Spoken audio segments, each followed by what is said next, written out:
I'm Lawrence Chickering, and I will serve as chairman of this debate between Mr. Buckley and Mr. Fred Halstead and Mr. Paul Boutelle of the Socialist Workers' Party.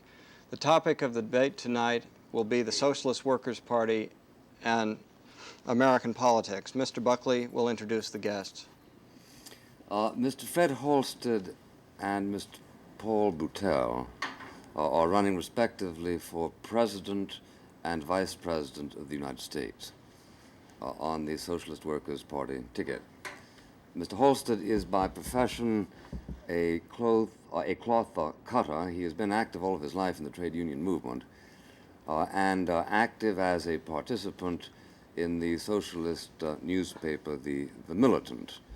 Mr. Paul Boutelle is by profession a taxi cab driver and ran a while ago for Attorney General for the state of New York, but was defeated.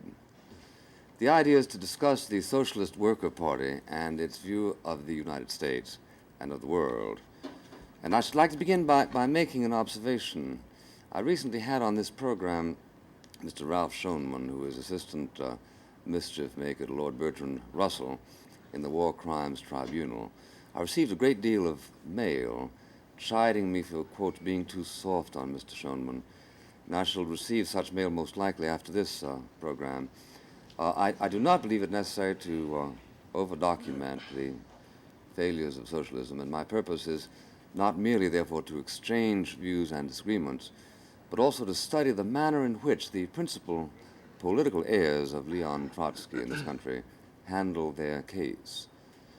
It is my intention to share the hour with them, and the function of the chairman is to interrupt them if they start to hog the program, and to interrupt me if I start to hog it. I should like to begin by asking Mr. Halstead whether his political doctrine instructs him when he is making a public appearance to act in any particular way toward the bourgeois imperialists he finds himself confronting. No, the object is to get the ideas across to as many people as possible, and to do so in a clear way. Mm-hmm. That's all. But you are required by your doctrine to treat people like myself as the enemy, correct? Not as an individual personal discourtesy, not by any means. You're the host on this program, and I... No, but suppose I wasn't the host. Recognize that. Well, get down to the politics, and we'll argue the politics. It's not a question of an individual personality.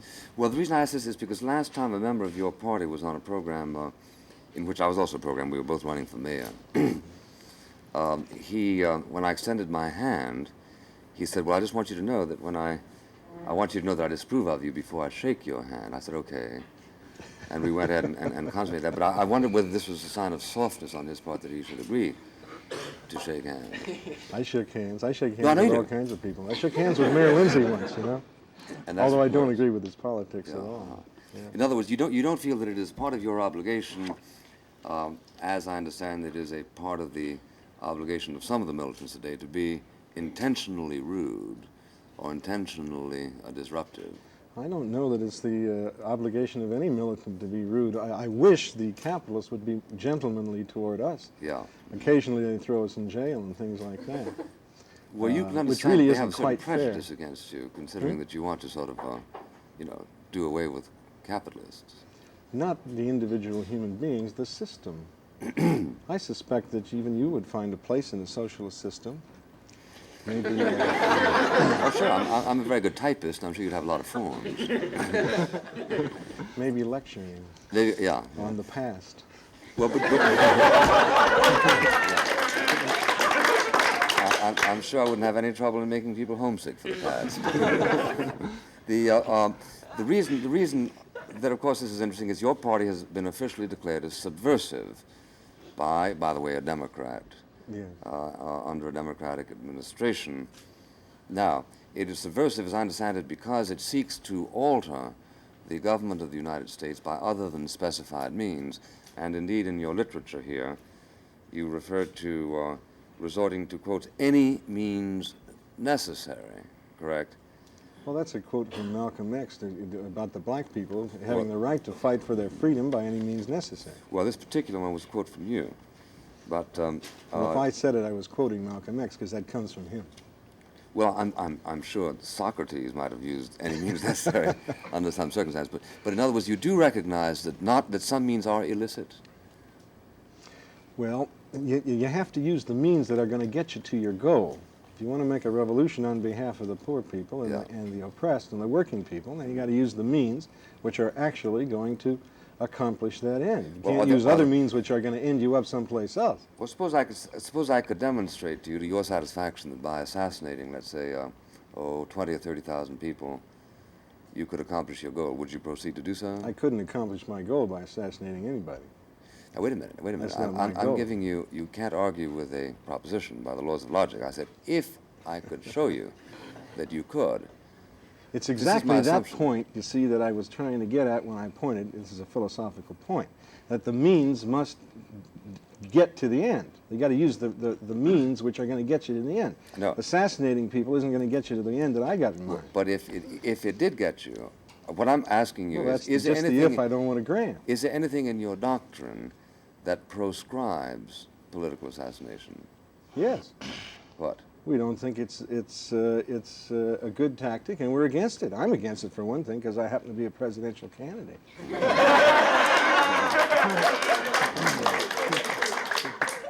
In other words, you don't yourself want to be assassinated. And I don't want to see anybody else assassinated. You see, the assassination of Bobby Kennedy or John F. Kennedy, both of whom were my political opponents, didn't do me any good. They just get replaced by other people, and those assassinations are used as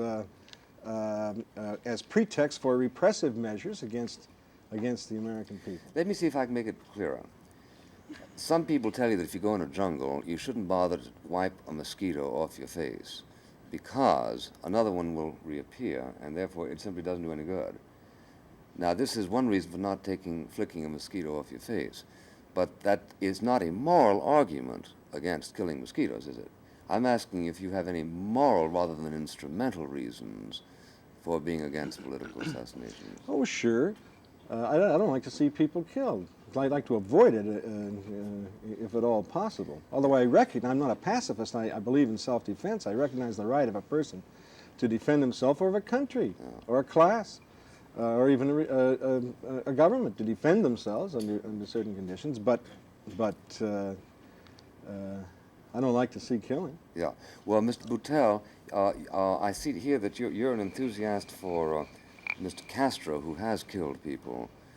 Do you forgive him this killing, or do you regret it, or do you think it was simply a necessary part of the necessary part of the egg breaking that goes into that omelet? And are you an enthusiast for the government of South Africa, or for the bombing of North and South Vietnam? I asked you a question. Castro is then a revolutionary representing a revolutionary people that have made a change to free themselves from oppression. Yeah. And the killing that took place under Batista of about 20,000 Cubans was in the sense of keeping a repressive system is very different from the killings that took place to change a system to bring about freedom and a new way of life. That's right. So therefore your answer is that you are in favor of Castro's assassination. Well, there were Is a that lot correct? less, Castro did not incidentally, a lot assassinate. less killings in the that what revolution it- than there were by Batista.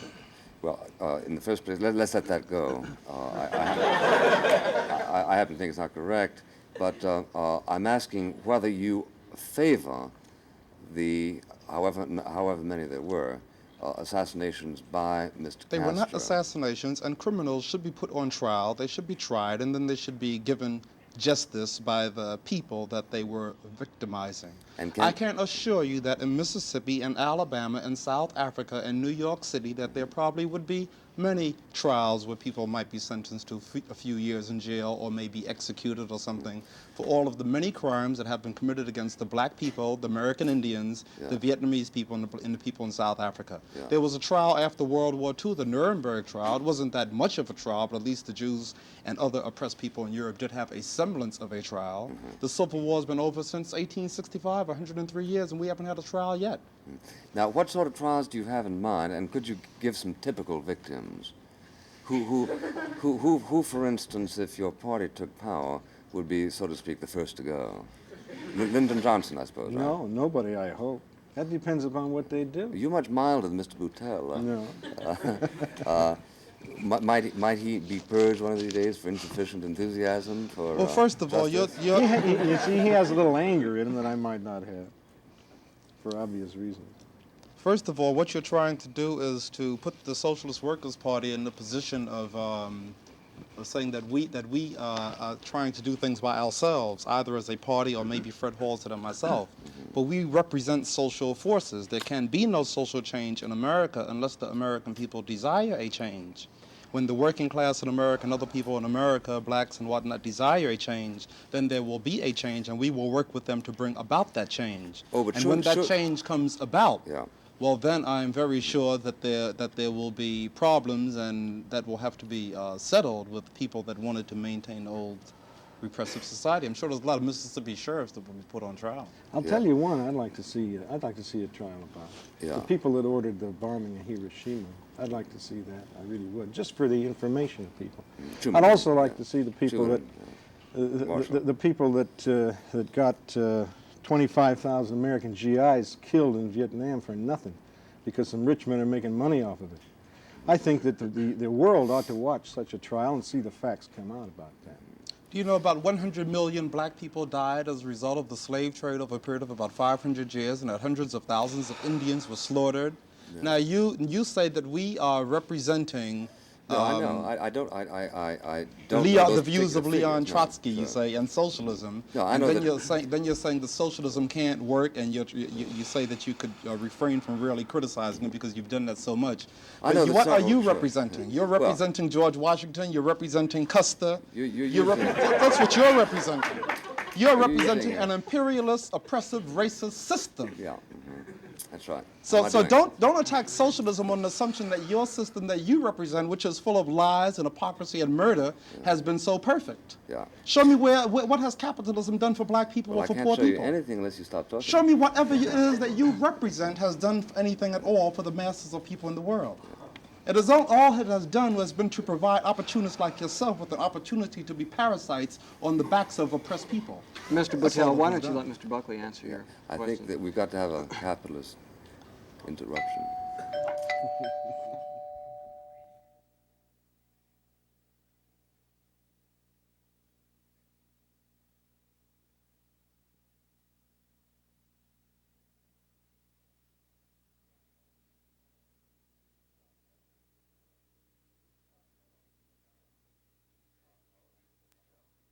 Now, Mr. Boutelle, we were talking, or rather you were talking about our general involvement in crime, and you said that 100 million Negroes were killed over a period of No, I said black people. Black people were killed over a period of 500 Roughly years. about 500 years. During which period black people presumably were selling them to white people or vice versa or whatever. In any case, I don't know where you got your figure.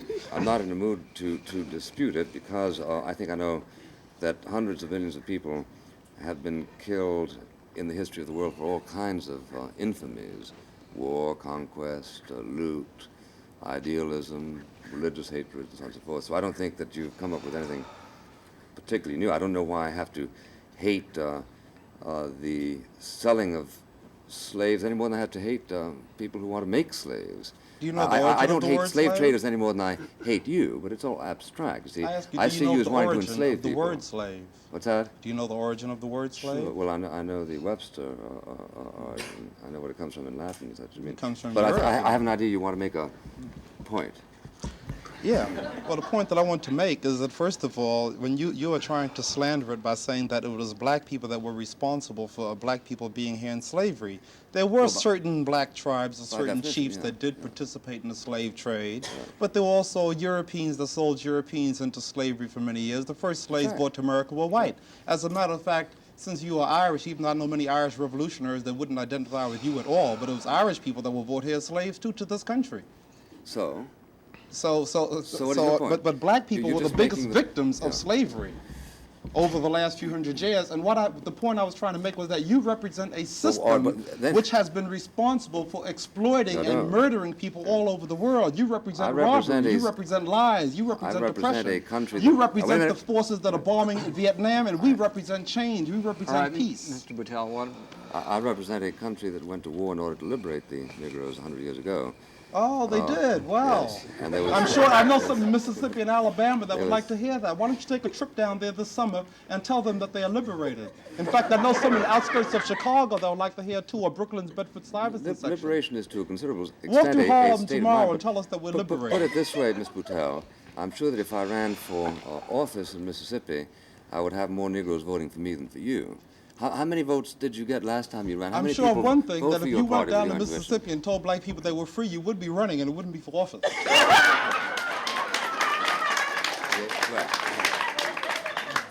I think it altogether possible that the people you speak about representing are unconvinced by your analysis. If the Negro population of Mississippi were to decide to loathe this country and its traditions and its history and its past as vigorously as you enjoin it to do, it seems to me we'd have heard about it, right? Presumably, you're not going to be so anti-Negro as to suggest that people would voluntarily live in Mississippi if the conditions there were so ignoble. They would presumably move elsewhere, wouldn't they? You mean to tell me that the rebellions in 125 different cities and all the different protest organizations that black people have had for so many years hasn't demonstrated to you that we're dissatisfied with the system? Has this showed satisfaction? Well, but there's... Indian uprisings, workers' revolts, no, the black people in Memphis, Tennessee, if you ask me a question, I'm going to answer it, see? Now, I say that there are many revolts in which many Negroes participate, but there are many revolts in which non-Negroes participate. I don't know of a single revolt in any city in the United States during the past 10 years that equals the revolt in Paris, for instance, in which no Negroes at all participated. And then when it finally was put to a vote of the general electorate, what happened but that the people who revolted were very soundly repudiated. You've wept over this and the militant.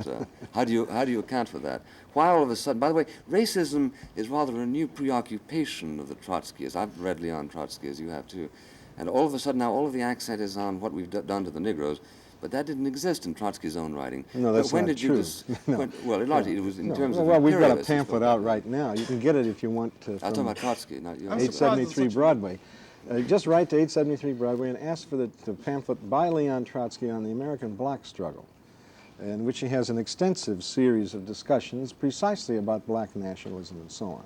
He's one of the first people, aside from black people themselves, to recognize as a form of anti-imperialism, but the capitalist racism to which Mr. Boutelle... Specifically speaking about that, specifically speaking about the white racism in this country, he referred, for example, to no compromise with the beast, by which he meant the white racism in the white population. Well, but he meant them in the sense of the capitalist class, not in the sense of the fact that they were white.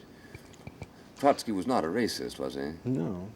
In the sense that, say, Mr. Boutelle is or Malcolm X. No, Mr. Boutelle and Malcolm X are not racist either, but Trotsky wasn't just referring now, wait to a minute. capitalists. Malcolm X belonged to a group that felt that the white man was bad. Have you ever read Malcolm X? That's mild. Did you ever read his autobiography? Yes, I have, yeah. Didn't you read the stuff that he wrote? Yeah. That he wrote from Mecca and so on? Well, I know that he went to Mecca and he had a brief flirtation with sanity, from which he quickly retreated when he came back. But he was repudiated and finally killed, incidentally, not by white people. But I rather regret the turn this taken because... Well, that's questionable whether he was, who paid those people to kill him. Who killed him?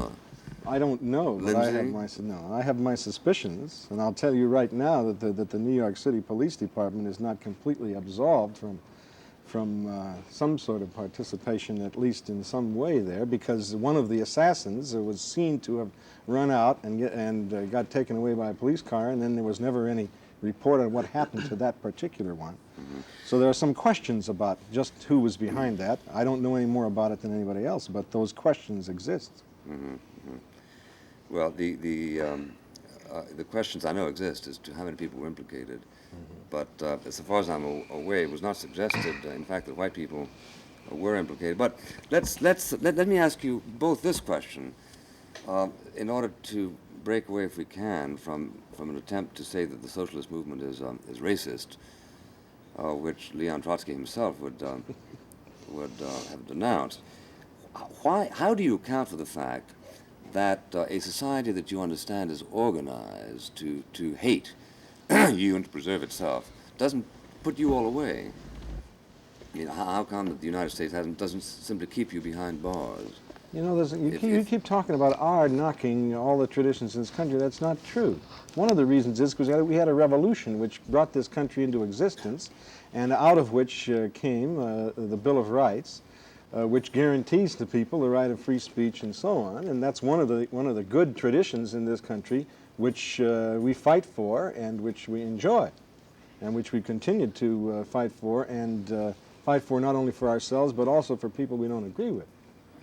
Well, would you defend, for instance, the Bill of Rights? Would you defend all of the Bill of Rights, even the understanding that property is among the rights of the individual? Well, as far as just personal property is concerned, we don't propose to take that away from anybody. It's a question of nationalizing basic major industries like Standard Oil and AT&T. What about, say, a delicatessen? No, not the corner delicatessen. You mean you don't want to nationalize that? No. Are I you don't against think so. Castro's wanting to nationalize it? Because he announced that he was going to 2 months Well, that's ago. a Cuban problem, and they'll handle their problems in their Oh, wait, way. I don't think it would be obviously it's a Cuban sensible to problem. nationalize Yeah. every corner delicatessen in the Bronx. Well, obviously it's a Cuban problem, and some problems are Uruguayan problems, but I'm asking you for your opinion of whether or not the kind of socialism that you believe in would insist on, at what point would it stop nationalizing? You see, you would not nationalize the delicatessen stores. Would you, let's say, nationalize the telephone company? Yes, definitely. The telephone company and the major corporations. We What don't about the have, newspapers?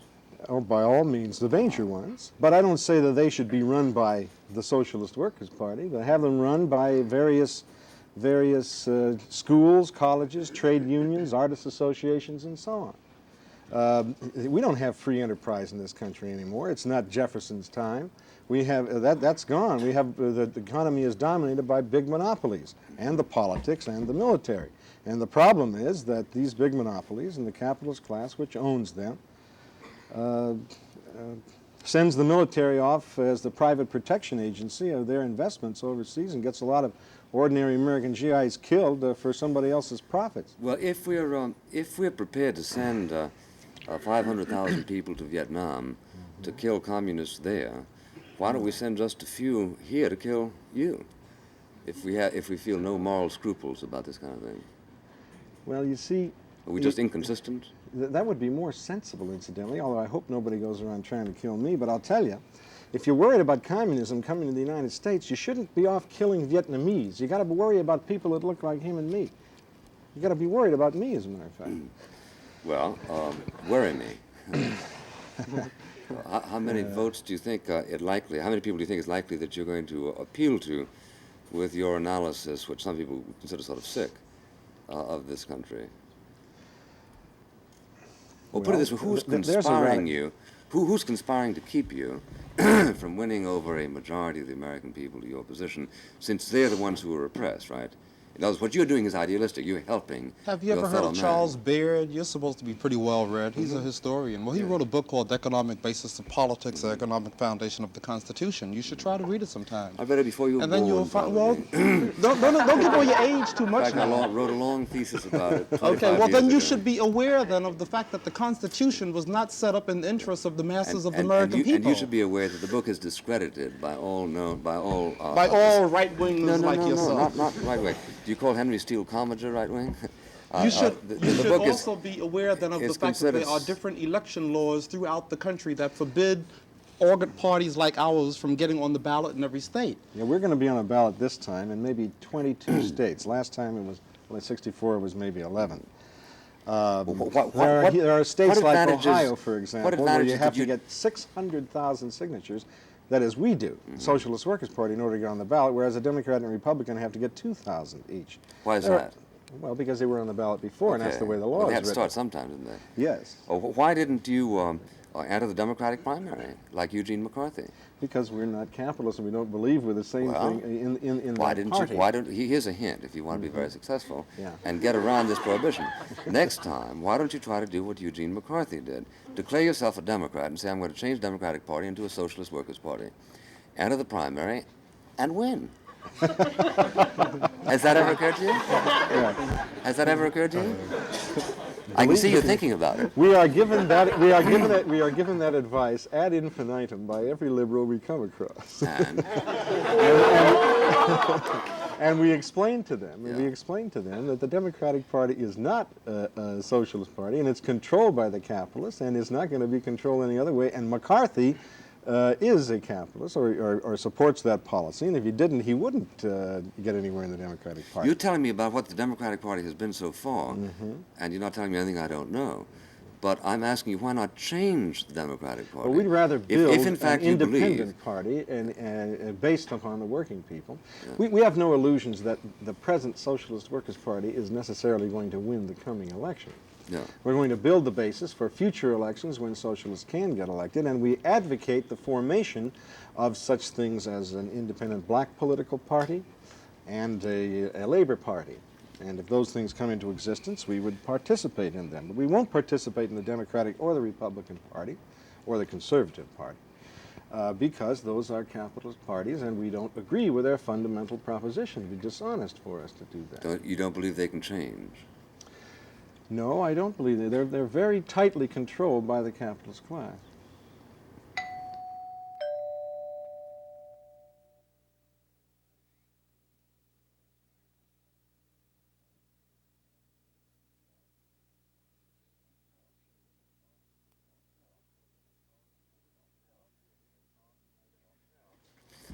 Ms. Buttell, throughout your literature, and Mr. Halstead's, and in fact throughout the literature of your movement, there's an awful lot of talk about the control of America. You know, we're all in Vietnam because some people are getting rich from it and so on and so forth.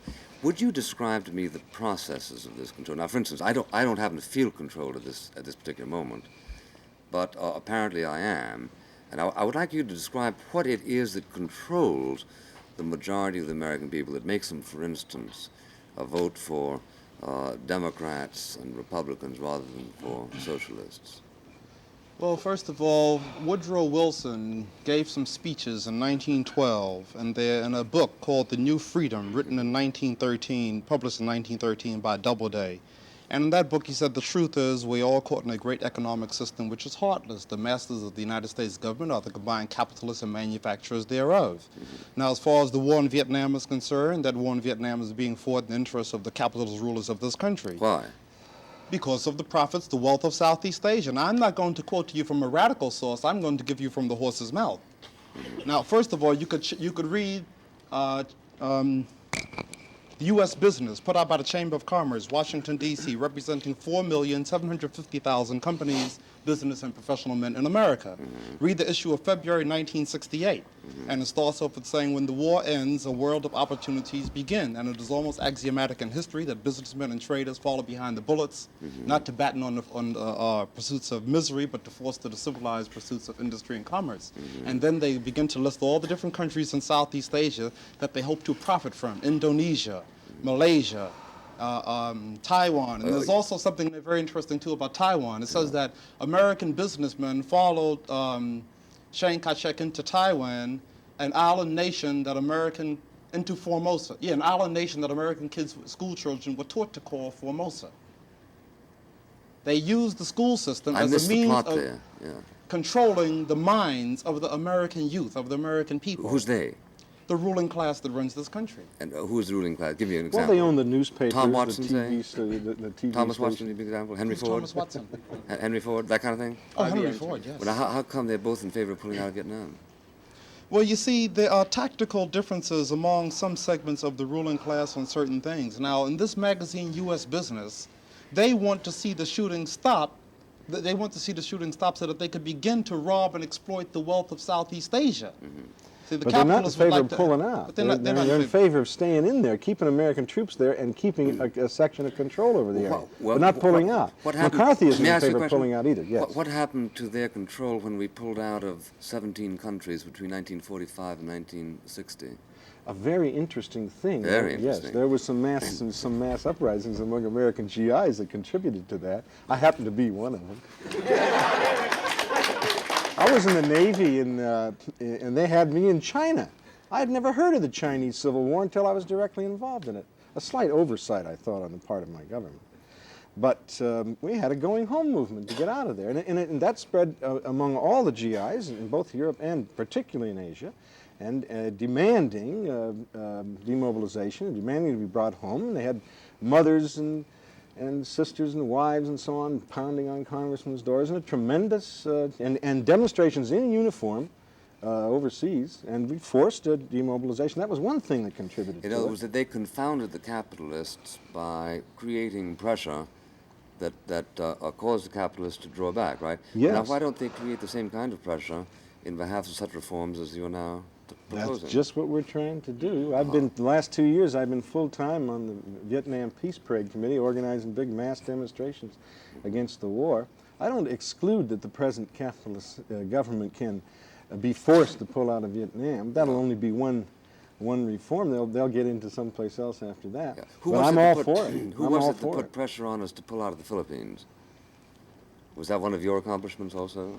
America is still in the Philippines. America hasn't pulled out. That's why there's so much mass poverty and corruption in the Philippines. And you know, MacArthur had a vested interest in going back to the Philippines because his father had a lot of land over there. I see. Because after the Spanish-American War, you should see. If I the mean, if you Philippines really had want a to get an rebel- education, come down to our headquarters at 873 Broadway, and we'll try to make you see because you've had webs over your eyes for years.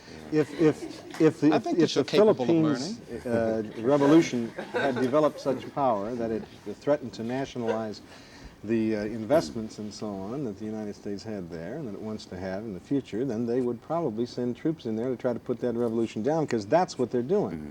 Why didn't we send troops to Cuba to protect our investments there? Unfortunately, we did, or we started to. They had a Cuban invasion didn't that send any John F. American Kennedy troops in. admitted that he planned. Well, why didn't he consummate it?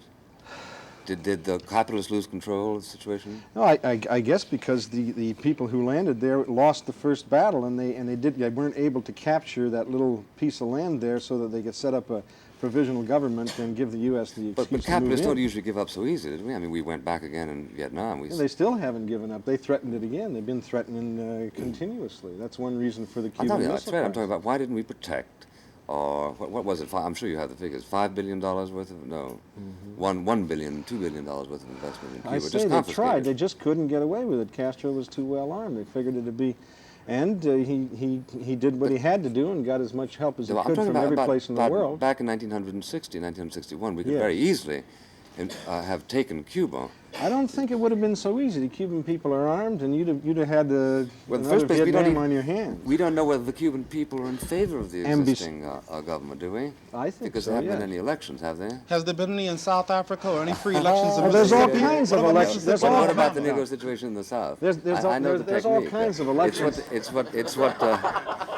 It's what they call ignoratio elenchi, a term often used by Charles Beard. You know, Stokely The, Carmichael went to Cuba. I'm sure you're aware of that. And the black population of Cuba is greater in proportion than the black population here in America. But yet Carmichael is not a threat to Cuba. Why is that? The commander-in-chief of the Cuban army is a black man, Juan Almeida. The views of the Socialist Workers' Party is to bring about we want to bring about an end to the war in Vietnam, I don't think- workers' control of industry, and end to profits going to kill people all over the world, and let the human race and let people come first before profits. Well, but my point And is... we want to destroy what you represent. I'm You sure see, you the do. Cuban I'm sure you people do. are You're armed, very and if convincing they of that. wanted to overthrow Castro, they could do it. Yeah. What did you say? The Cuban people are armed, and if they wanted to overthrow Castro, they could do it. Well, now... But they don't want to. What makes you think that they could overthrow Castro, considering that Castro is in control of the army? No, but the people, you see, have got guns in their own houses all over Cuba. Anybody can have a gun. And if they want to overthrow the government there, they could do it easy. In other words, you assume that they don't want to throw over the government. Is that correct? Good Look Yes. magazine. In that case, why don't they have free elections? Get Look magazine of December Well, 1967. they've got more elections in Cuba than president we've got, speaking, incidentally. Why don't they have free elections in Cuba? They've got a lot of free elections in Cuba. They don't have them for Castro. And that's a Cuban problem, which they'll solve in their own fashion. Everything becomes a problem That's extrinsic to your concern when you run into any difficulty, don't you? Yeah. Why don't I say to you it's a Philippine problem, therefore don't talk about anything about the Philippines? No, you can Or when talk you talk about- about Mississippi, I say, well, that's a Mississippi problem. Because how would you like if other people argued with you the way you argue with other people? Saying it's a Cuban problem. Well, you they don't see, have the elections. time for Is it a South North African problem, Americans to be telling other people how to run their countries is over. That's why I make that statement. Yeah, but I'm it's not a in very favor- important statement. I'm not in favor Even of a telling them. socialist government in this country wouldn't tell Cuba, well, you ought to do this and you ought to do that. I'm not in favor That's of up to telling the them. Cubans. We just have friendly relations and trade with them and with people all over the world and let them handle their own problems. And we bring our troops home from other countries and stop trying to put down their revolutions. They'll solve their problems better without us there. than they will. I'm not saying. But they have elections in Cuba for plant managers and for officers and the lower officers in the militia and so on. All kinds. They got more control over their day-to-day lives than people have in this country. I'm sure they elect their own executioners as far as that's The concerned. revolution was an election. There's an election that is going to be taking place in South Africa within the next few years. And I'm in favor of that election. The black people in South Africa can't vote through the ballot, so they're going to vote another way. And the Cuban people did that too. They couldn't vote through the ballot to change the system, so they had an election. I think you've made it quite clear that when you talk about respecting freedom and free elections, you're both being extremely hypocritical. And I think this may be one of the reasons why you don't get more support than you do. No, I think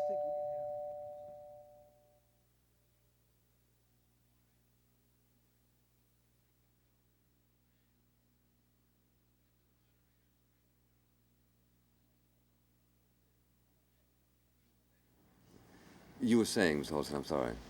I was saying when you talk about elections, you see, we don't have elections now to say who's going to run or how is going to be run one of these major corporations. We would propose that we do, that these major corporations be nationalized and that the boards of directors be elected by the people who work in them, rather than appointed by the small number of major stockholders as at present, and that the economy be planned by representatives elected from the various industries, schools, and so on, and work out a national plan to dispose of the surplus that's created in a way to the benefit of the people. Like, for example, you can't get a low-rent public housing program in New York City that means much now because the private corporations can't make any money off of it.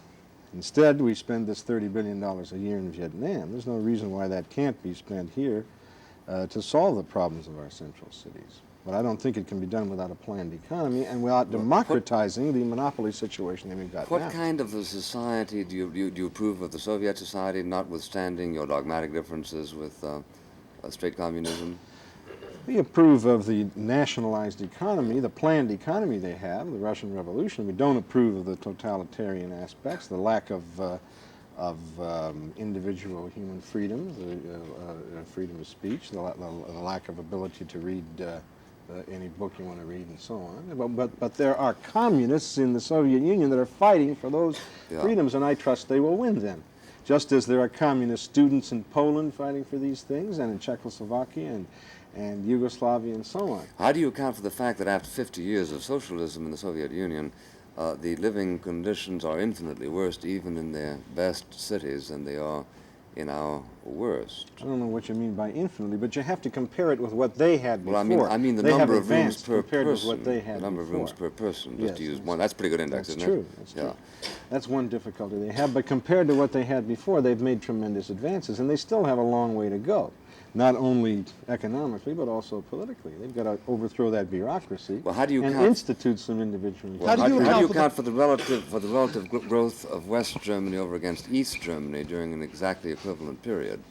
They both started roughly at the same point, right? In shambles. Or don't you account for it? No, you can account for it by a lot of things. For one thing, East Germany was the agricultural section. It wasn't as advanced to begin with. Prussia? Prussia was the right. agricultural section? Yes, it was. Prussia, precisely Prussia. But incidentally, a section of Prussia they gave to Poland, but that's another question, as you know. You know, you're saying that East Germany has been traditionally agricultural, not industrial. It's less industrialized to begin with than the West. But of course, there were other reasons for its backwardness. One was the political backwardness of the Ulbricht regime and so on. And American and imperialism. such abominations as the Berlin Wall, etc., which I'm not in favor of. Which you think hampered East Germany? Yes. I don't think so. I think it helped them very much. Well, I think it kept people from fleeing from socialism. They were That's fleeing at that- such a rate. that's the reason they put it up, but you see, Castro doesn't have to put up a wall to keep people He's out got of the there. sea. No, he lets them out. Yeah. They can get out anytime they want. Sure, all they have to do He is get on negotiates the with the list, United- raise $800 and fly to Madrid. No, they've got a port there which he negotiated with the United States to have boats come in, you see. Yeah. It was the United States which cut off travel to Cuba, not the other Why way did around. he want to come to the United States? Not the other way around.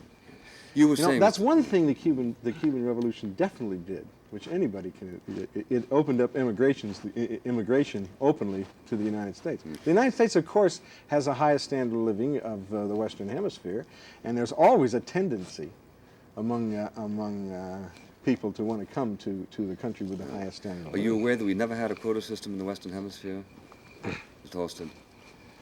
That is not so. That is so. That is not so. There's been a quota system here, even against Southern Europeans and against I the said in the non-whites. Western Hemisphere. There wasn't. Well, I'm talking about America. there wasn't- America. I know, America has never had a quota system yes, for it has. residents of the Western Hemisphere. For residents of the Western Hemisphere. Yeah, in fact, that's what I said. Yeah, but they can't simply come in. They can't simply come in. It's not that easy. No, you have to have a job. You have to have a job. That's quite certain. You can't otherwise come in, or presumably everyone would. But I think I America's interrupted had, you, Mr. yes, Chairman. right. But America's had discriminatory laws though against Southern Europeans and non-whites right. coming in. Okay. Another reason why a lot of them left was the same reason that a lot of people left the United States when we had our revolution. There are some people who just don't like a revolution. I don't think those Some people don't like misery. No, they don't like to have their wealth and their privilege interfered with by a revolution. That happens, you know. 200 or 300,000 people left the original 13 colonies and went to Nova Scotia and places like that in our revolution. A much higher percentage of the population than left Cuba. Yeah. That's inevitable. I have nothing Actually, personally against those individual people, but I know that, you know, like, for example, the pimps and those kind of people, they left Cuba. So I had in mind only the two or three I happen to know. One of them was Not all day people. laborer, and one of them was a don't cook. get me wrong, they're not all pimps, you see. Ms. Boutelle, you were saying. Yes. Now, when you were asking Mr. Halstead to account for the fact that in Russia the living standards you felt weren't as high as they should be, or in comparison to here, and how does he account for that? How could you account for the fact that 103 years after the Civil War, there's about 7 million black people living in poverty? Also account for the fact that in the last 7 years in this country, I think we've had the gross national product has been soaring until I think now it's almost $830 billion, which is more than a lot of other countries combined. And yet you have millions of Americans that are literally starving throughout Mississippi, Alabama, black and white. So much poverty and unemployment that exists here in this country. Look at the American Indians that have a lifespan of from 35 to 40 years. And as a matter of fact, last June, I had a chance to address and be part of a meeting for a brief time of Iroquois chiefs on the Onondaga Indian Reservation in New York. And they would like to have immediate withdrawal too. They'd like to see some withdrawal from captured nations. You know, if you're so concerned about withdrawal, I'm sure that the American Indians would like to see some withdrawal too, because there's a lot of Indian nations here that had their land stolen from them. And you are representing a system that committed robberies and atrocities and horrible tortures. That stole 3 million square miles of land. Okay, the Ms. Indians Buckley, went back. We have a cue here.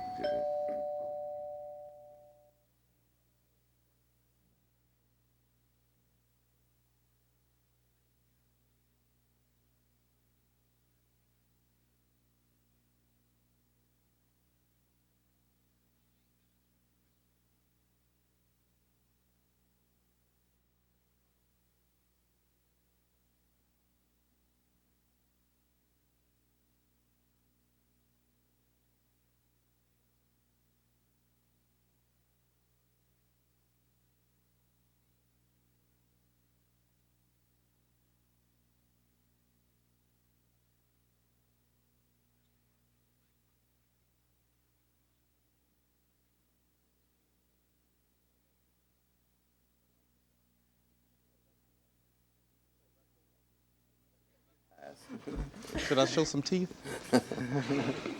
Oh, Mr. Boutelle, Yes. you say, how do I account for all of this? Well, Is that really a fair question? Because I haven't asked you, how do you account for the fact that we have 75 million jobs, that we have a level of affluence even among the poorest people here which exceeds the level of affluence in the upper middle class in other countries. I don't think that I'm personally responsible for every bit of unemployment, every bit of misery, and I don't think the system is. I simply think that no government has ever devised a system in which poverty simply doesn't exist, or misery of any kind. I think that the genius of the capitalist system is not in what it hasn't accomplished, but in what it has accomplished. There's a question over here. This is to Mr. This is to Mr. Halstead. You said that you're in favor of nationalizing the newspapers. In that instance, would Mr. Buckley... Those are big capitalist enterprises. Go on. Oh, well, do you consider the National Review a big capitalist enterprise? And would Mr. Buckley be able to print his views? Yes, I don't see why not. Even though they're adverse to yours? Well, I don't see why why under a socialist system he shouldn't be able to put out as many copies as we put out of our socialist paper now. Expressing whatever view, expressing whatever view he wants. Yes, we'll take the Daily News and let him have the militant.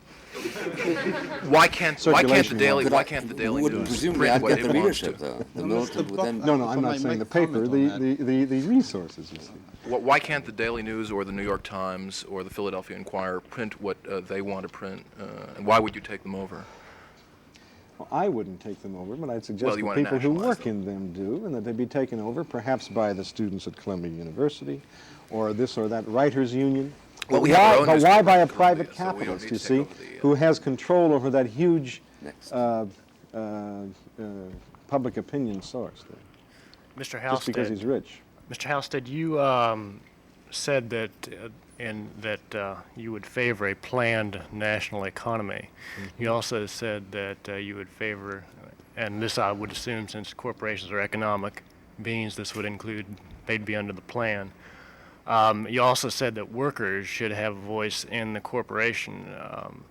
Do you believe that what voice should the workers have? I believe that the industries ought to be run by boards of directors that are elected by the people who work in them, including all the workers who work in them. And the planned economy should come in where? Yes, you have to have a national planning board, which is representative of each of the industries, also elected. Would this tell the board of directors what to do?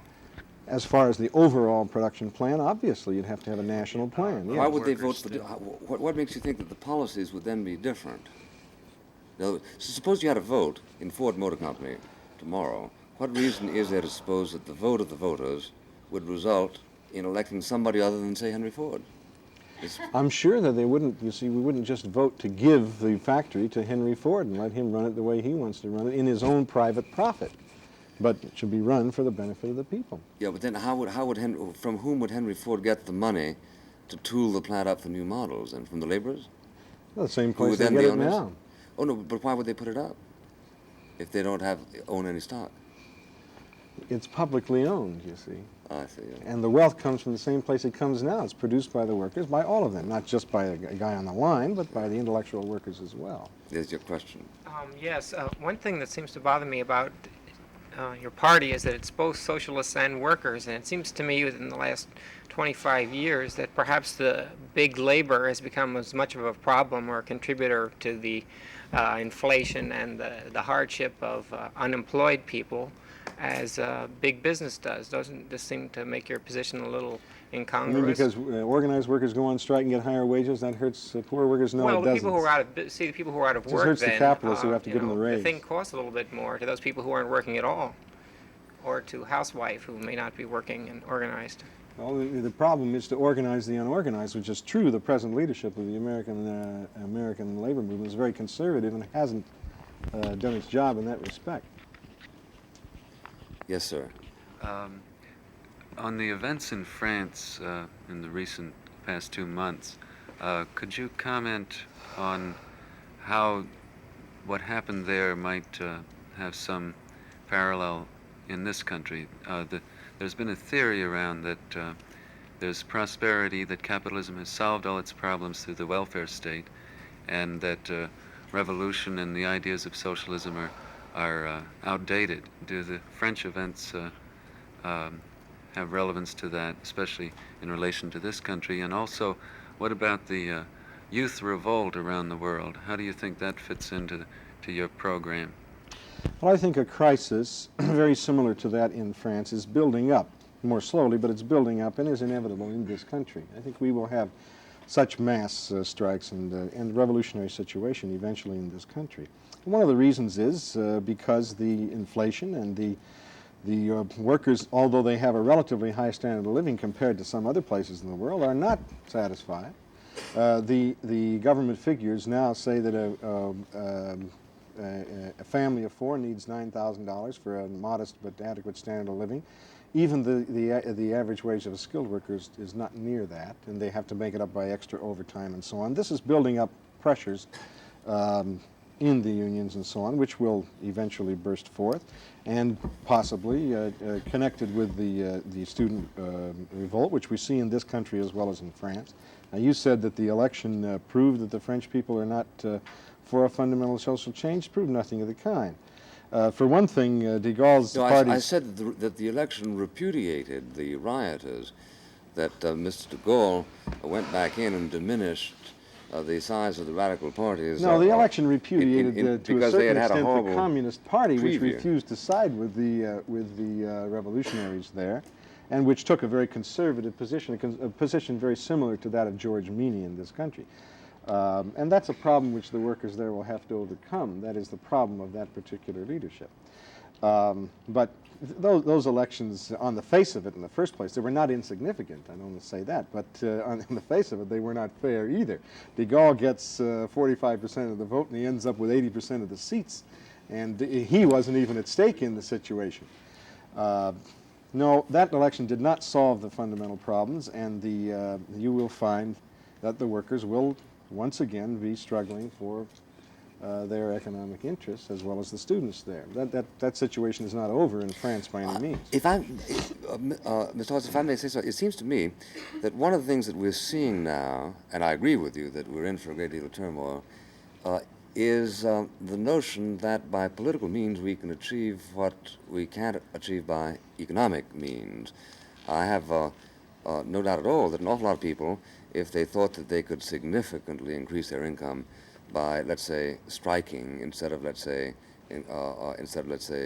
plumbing, would choose the one as opposed to the other profession. Now, this I don't doubt at all.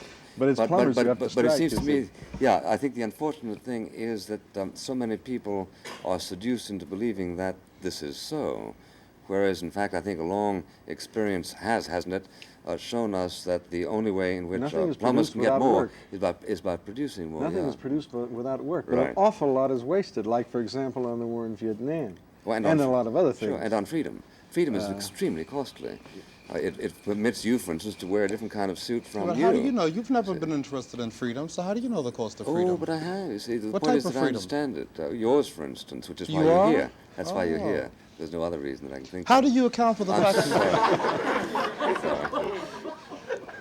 See, we're not fighting for freedom exactly.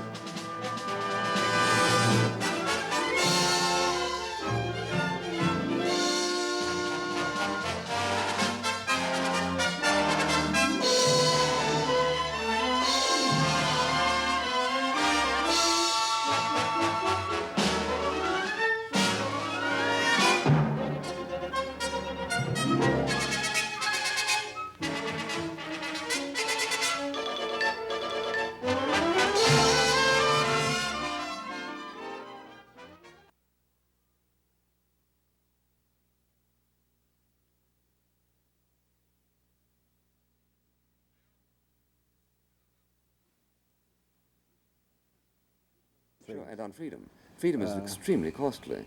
It permits you, for instance, to wear a different kind of suit from But you. how do you know? You've never been interested in freedom, so how do you know the cost of freedom? Oh, but I have. You see, the What point type is of that I freedom? understand it. Yours, for instance, which is why You you're are? here. That's why you're Oh. here. There's no other reason that I can think How of. do you account for the fact See, we're not fighting for freedom exactly.